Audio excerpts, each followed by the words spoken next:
वक्रतुंड महाकाय सूर्यकोटि समप्रभ निर्विघ्नं कुरु मे देव सर्वकार्येषु सर्वदा। दिनेश कुमार माली, कक्षा एकादशी, विषय गणित, दूसरा अध्याय संबंध और फलन। हमने संबंध के बारे में अध्याय किया। उसका आगे जो टॉपिक है अब हमारा है वो है फलन। क्या होता है फलन, तो इसके बारे में हम अध्ययन करेंगे। कुछ यहाँ पर उदाहरण दिए हुए हैं जो कि रिलेशंस के हैं, नाम दिए हुए हैं अलग अलग, R1, R2, R3 रोस्टर रूप में, जिसके अंदर क्रमित युग्म बनाकर यहाँ पर लिखे हुए हैं। हम इनके बारे में अध्ययन करेंगे। तो हमने पढ़ा था जो इसका प्रथम जो अवयव होता है वो प्रांत कहलाता है और द्वितीय जो अवयव होता है वो परिसर कहलाता है। तो हम यहाँ इस पे बात कर रहे हैं। तो R1 में 2, 5, 8, 11 ये प्रांत व एक परिसर है। R2 में आप देखेंगे, R2 संबंध में 2, 4 प्रथम अवयव की बात कर रहा हूं मैं, 2, 4, 8 प्रांत है, डोमेन बोलते हैं इंग्लिश में। व 1, 2, 3, 4 परिसर है। R3 में आप देखेंगे रिलेशंस, R3 में 1 और 2, 1 2 बार आया, हम एक बार लिखेंगे 1 और 2 प्रांत व 3, 5 परिसर है। तो ये 3 तरह के हम संबंध यहां पर लिख रहे हैं। तो संबंध से ही एक कोई फलन का निर्माण होता है। किसी भी संख्यात्मक क्रमित युग्मों की तुलनात्मक अध्ययन करेंगे, उसी में से फलन की बात करने वाले हैं। तो इस पर हम गौर कर रहे हैं। तो R1 में आप देखते हैं तो 2 रखने पर 1, 5 रखने पर 1, 8 रखने पर 1 और 11 रखने पर 1। यानी जो ये 2, 5, 8, 11 है, प्रत्येक अवयव है उसका अलग अलग एक मान है। 2 का है, 5 का, 8 का, 11 का, सबका अलग अलग एक मान है। ठीक है। फिर 8 में हम देख रहे हैं तो 2 रखने पर इसकी वैल्यू आई 1, 2 का अवयव 1, 4 रखने पर 2, 6 रखने पर 3, 8 रखने पर 4। तो इसके अंदर भी देख रहे हैं प्रत्येक का एक एक अलग अलग मान है या हल है, ऐसे भी बोल सकते हैं। इसी तरह यहां अब 8 में आएंगे तो आप देखेंगे 1 का मान 3, पुनः वापिस 1 का मान 5, 2 का मान 5। तो यहां ये R3 में कुछ अजीब सा लग रहा है। R3 में 1 का मान या हल बोल सकते हैं 3 है। फिर एक बार और दूसरे क्रमिक युग्म में 1 का मान या हल बोल सकते हैं, वो फिर 5 आ गया। तो इसका मतलब हम फलन के बारे में समझाने वाले हैं। तो प्रत्येक अवयव का एक अद्वितीय हल हो, अलग अलग मान हो, फलन के मुताबिक हम उसको कह सकते हैं अलग अलग प्रतिबिंब हो, तो वह एक संबंध फलन नाम दे सकते हैं, फलन के रूप में जाना जा सकता है। R1 को हम फलन का नाम दे सकते हैं, R2 को हम फलन का नाम दे सकते हैं, परंतु R3 को फलन का नाम नहीं दे सकते। तो उसका कारण क्या है? तो उसका कारण यह है कि 1 का मान 3 और 1 का मान 5। प्रांत में एक ऐसा अवयव आ गया जिसके प्रतिबिंब समान बन रहे हैं, प्रत्येक का प्रतिबिंब अलग अलग होना चाहिए। तो फलन की यही परिभाषा है। फलन हम बोलते खूब हैं, हमने fx के रूप में, gx के रूप में, आगे भी हमने बीजगणितीय फलन, त्रिकोणमितीय फलन, लघुगुणक फलन, कुछ इस तरह के फलनों के नाम हमने खूब पढ़े हैं, परंतु उसके बारे में विस्तृत जानकारी नहीं की, वो हम अब कर रहे हैं। तो यही हम बात कर रहे हैं। फलन होने का मतलब प्रांत में कोई भी अवयव रखने पर उसका अलग अलग प्रतिबिंब बने या अलग अलग मान आए तो ही वह फलन कहलाएगा। तो ये फलन की परिभाषा हो गई है। तो हम फलन की परिभाषा में कह सकते हैं, यदि f फलन होगा समुच्चय a के प्रत्येक अवयव का प्रतिबिंब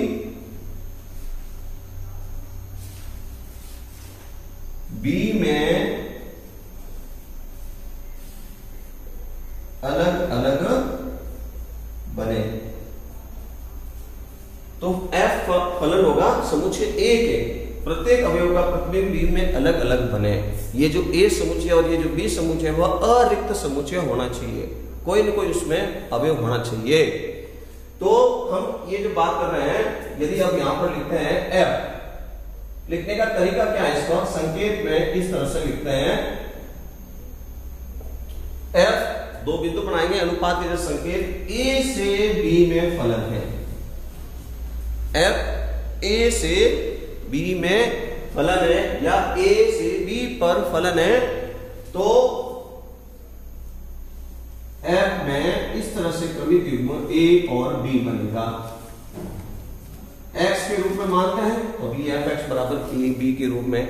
तो यहां अब जो हम लिख रहे हैं a का प्रतिबिंब, a का प्रतिबिंब b, जो अवयव a है उस a का प्रतिबिंब b कहलाएगा। सेकेंड, वापिस जब विपरीत बोलेंगे तो b का पूर्व प्रतिबिंब, B का पूर्व प्रतिबिंब जो होगा वह उसके अंदर A कहलाएगा। ठीक है, इसको लिखने के लिए संकेत में लिख सकते हैं हम F A बराबर B, इसका संकेत बनेगा F इनवर्स B बराबर A, ये इनका संकेत बनेगा। प्रांत और परिसर की बात करेंगे तो जहां से हम प्रत्येक का अवयव ज्ञात कर रहे हैं वो उसका फलन का प्रांत कहलाएगा। तो ये फलन का प्रांत है, रोस्टर रूप में दिया हुआ है, तो प्रत्येक अवयव का जो प्रथम अवयव है क्रमिक युग्म में वो प्रांत कहलाएगा। तो यहां पर A प्रांत और जिस पर वो फलन बनता है वो उसका सह प्रांत बनेगा। B सहप्रांत, और जब हम A के अवयव से प्रतिबिंब जब ज्ञात करेंगे, जो जो प्रतिबिंब आएंगे वो उसका परिसर कहलाएगा। जो यहां पर A के प्रांत पर प्रतिबिंब का मान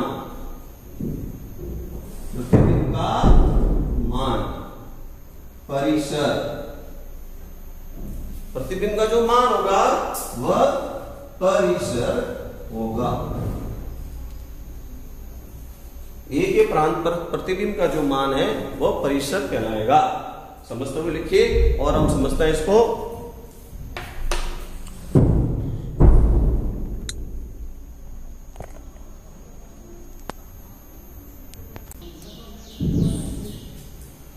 आइए एक हम प्रश्न की बात करते हैं, फलन से संबंधित। फलन किस प्रकार से होता है और कैसे। तो एक हमारे सामने दो संबंध दिए हुए हैं, f(x) बराबर x की घात 2। x की घात 2 फलन कब यूज में लेना है कि जब इसमें x का मान है 0 के बराबर, 0 से बड़ा और 3 के बराबर या कम। समुच्चय के रूप में हमने अंतराल पढ़ा था जिसके अंदर लेस देन इक्वल भी साथ में, यानी ये बंद अंतराल, समंत अंतराल भी कहते हैं। फिर उसके बाद fx का मान 3x होगा। दो फलन अलग अलग बोले जाएंगे। 3x कब लेना है जब x का मान 3 के बराबर या 3 से बड़ा और 10 के बराबर या 10 से कम, तब आपको 3x लिखना है। एक और फलन हमारा समन g के रूप में gx है या नहीं, समन के रूप में फलन पता करना है। x स्क्वायर का मान 0 के बराबर या 0 से बड़ा, 2 के बराबर 2 से कम x होने पर x स्क्वायर फलन लेना है। 3x फलन लेना है जब x का मान 2 के समान या 2 से बड़ा, 10 के बराबर या 10 से कम हो। तो बताइए क्या f और fg में से कौन सा फलन है? तो हम फलन को एक रोस्टर रूप के लिए बनाएंगे। जो x है वो हमारा प्रांत का काम कर रहा है, किस किस पर वैल्यू या प्रतिबिंब निकालना है। प्रतिबिंब निकालने के लिए शुरू करते हैं पहले हम 0 से 3 तक। तो जब 0 से 3 तक लिखेंगे तो फलन x स्क्वायर कहलाएगा। तो हम fx से बात करते हैं, हल कर रहे हैं शुरू। fx बराबर x स्क्वायर कब लेना है x स्क्वायर के जब x का मान जो है 0 के बराबर और 0 से बड़ा, 3 के बराबर या 3 से कम। तो 0 से 3 तक इसकी वैल्यू निकालते हैं। तो f0 is equal to 0, f1 यानी 1 का वर्ग, f2 यानी 2 का वर्ग और एक f3 यानी f3 का मतलब 3 का वर्ग। फिर अब यहां से फलन बदल जाएगा, 3 तक तो फलन यही है, अब 3x के लिए फलन बदल जाएगा। तो fx बराबर 3x, ठीक है। क्यों? क्योंकि यहां पर x का मान 3 के बराबर या 3 से बड़ा, 10 के बराबर या 10 से कम है। तो 3 से लेकर 10 तक फिर इसकी वैल्यू हम और निकालेंगे, x का मान 3 रखकर। तो f3, तो फिर बात 3 into 3 बोलना है, 9, f3 का मान 9, f4 3 into 4 12 हो गया, तो f5 3 into 5 15 हो गया, f6 3 into 6 18 हो गया, f7 3 into 7 21, f8 3 into 8 24, f9 3 into 9 27 और एक और f10 3 into 10 30। ये जो हमने वैल्यू निकाली है 0 से लेकर 10 तक के लिए वैल्यू निकाली है। तो अब इसको एक फलन के रूप में हम लिखेंगे तो इस तरह से लिखेंगे, 0 से लेकर, तो ये पहले हम लिखेंगे प्रांत 0, 0 रखने पर 0, 1 रखने पर 1, 2 रखने पर 4, 3 रखने पर 9, फिर वापिस हमने 3 और रखा था, 3 रखने पर 9। तो ये 3 9 3 9 एक जैसा ही है, समूचे बन रहा है। हमने बोला था समूचे के अंदर एक जैसा अवयव या क्रमित युग्म हो तो दोबारा लिखने की आवश्यकता नहीं रहेगी। तो 3 9 हम डबल नहीं लिखेंगे।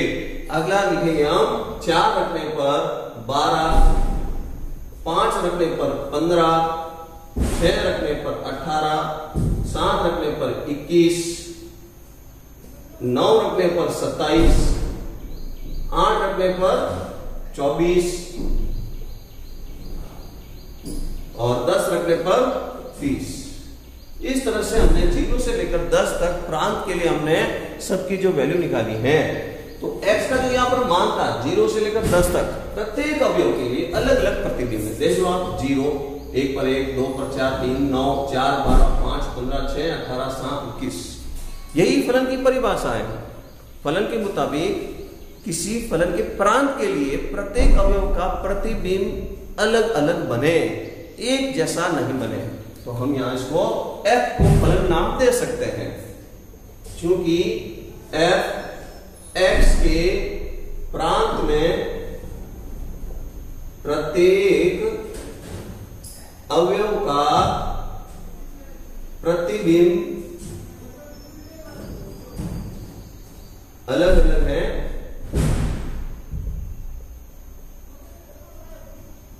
अतः f संबंध को फलन कहा जा सकता है।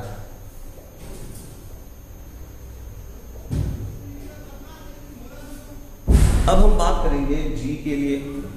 तो g के लिए हम ऐसा कैसा काम वापिस शुरू करते हैं, क्योंकि gx बराबर x स्क्वायर, कहां से कहां तक, 0 से 2 तक। जब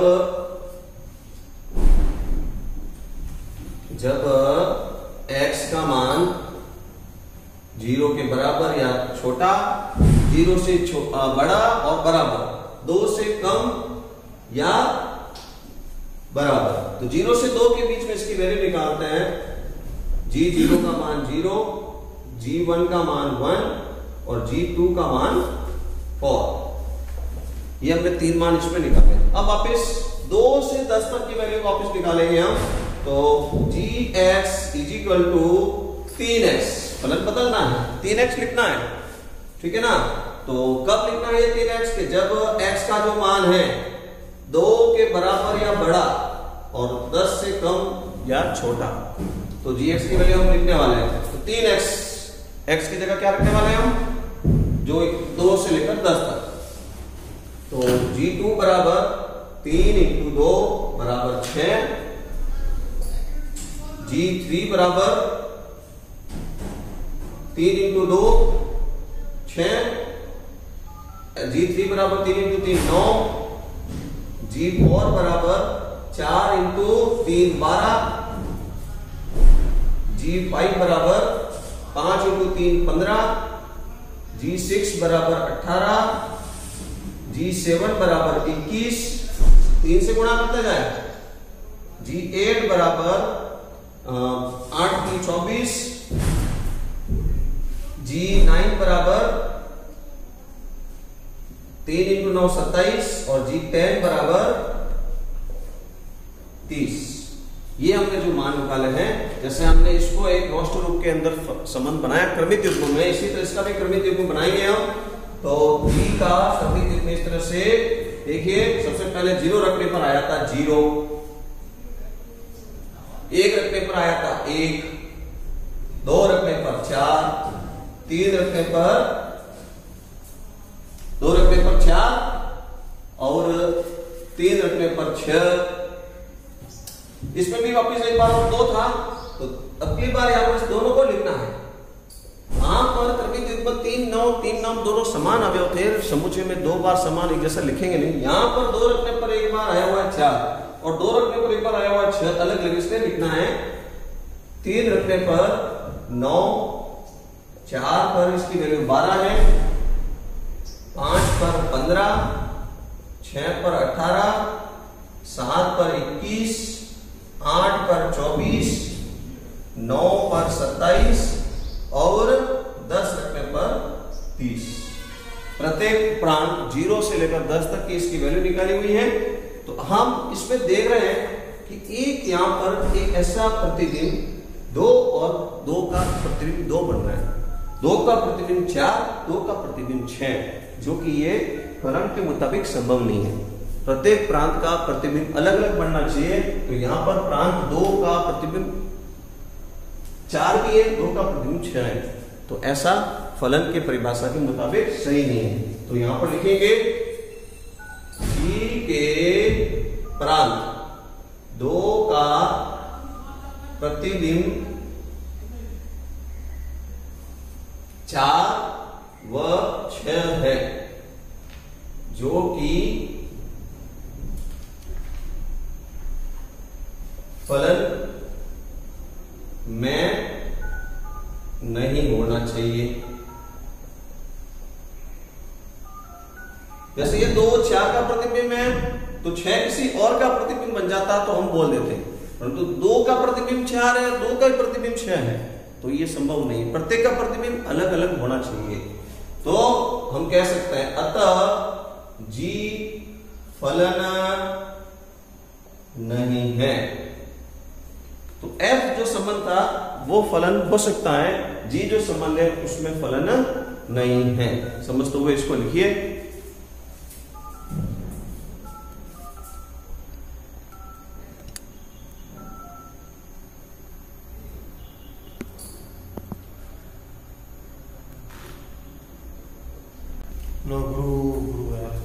एक ये प्रश्न अभ्यास के लिए आपके सामने बहुत प्रश्न जो है वापिस हुई। जैसे अभी हमने जो सीखा है कि फलन होने की परिभाषा के मुताबिक प्रांत के प्रत्येक अवयव के लिए प्रतिबिंब अलग अलग हो, प्रांत का जो मान आएगा पुनः वापस उसी प्रांत का मान दोबारा और नहीं आना चाहिए, अद्वितीय हल होना चाहिए। तो यहाँ पर 3 संबंध है, R1, R2, R3। इसमें से पता करना कौन कौन से फलन हो सकते हैं, कारण भी बताएंगे, इस कारण से ये फलन है, इस कारण से फलन नहीं है, समझ कर लिखिए।